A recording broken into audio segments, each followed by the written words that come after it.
And yes, while Washington struggles to balance diplomacy and military posture, China is now stepping directly into another major confrontation involving America. Tonight, Cuba is becoming a new battlefield in the global power struggle between America and China.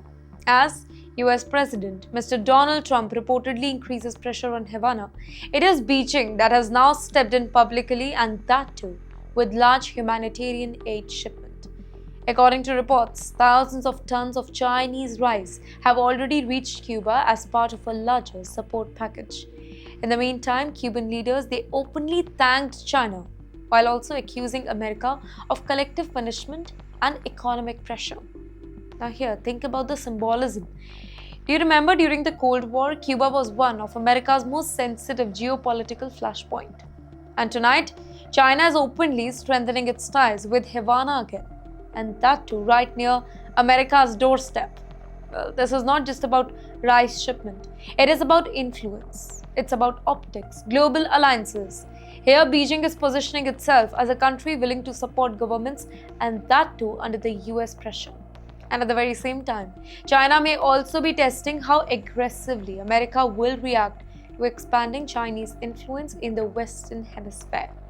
Well, for Washington, this creates another strategic headache.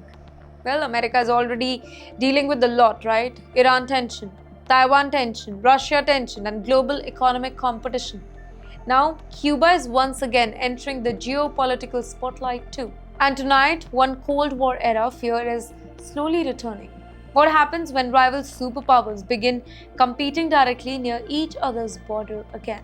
And yes, while China expands influence near America, well, a dramatic emergency involving a US military aircraft, it is now creating fresh panic over possible war preparations here. And yes, while America pushes for diplomacy with Iran, Israel is now reportedly panicking over what Mr. Trump may actually agree to behind the scene talks.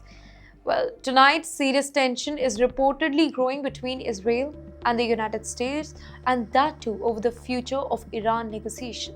Well, according to reports, Israeli officials fear the emerging US-Iran deal. It may not go far enough in limiting Tehran's missile system, their regional proxy groups, their long-term military ambition.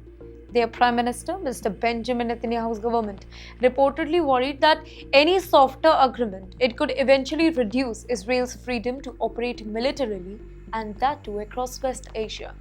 Now, pause for a moment here and understand why this matters so much. Israel sees Iran not as a temporary problem, it never has. Well, for them, it is an existential threat. From Hezbollah in Lebanon to armed groups across the region, Israel believes Iran's influence, it stretches far beyond nuclear negotiations alone. But America's priorities here, it may be more complicated. Washington wants stability. It wants lower regional tension. It wants oil markets stable. It wants to avoid another endless West Asia war.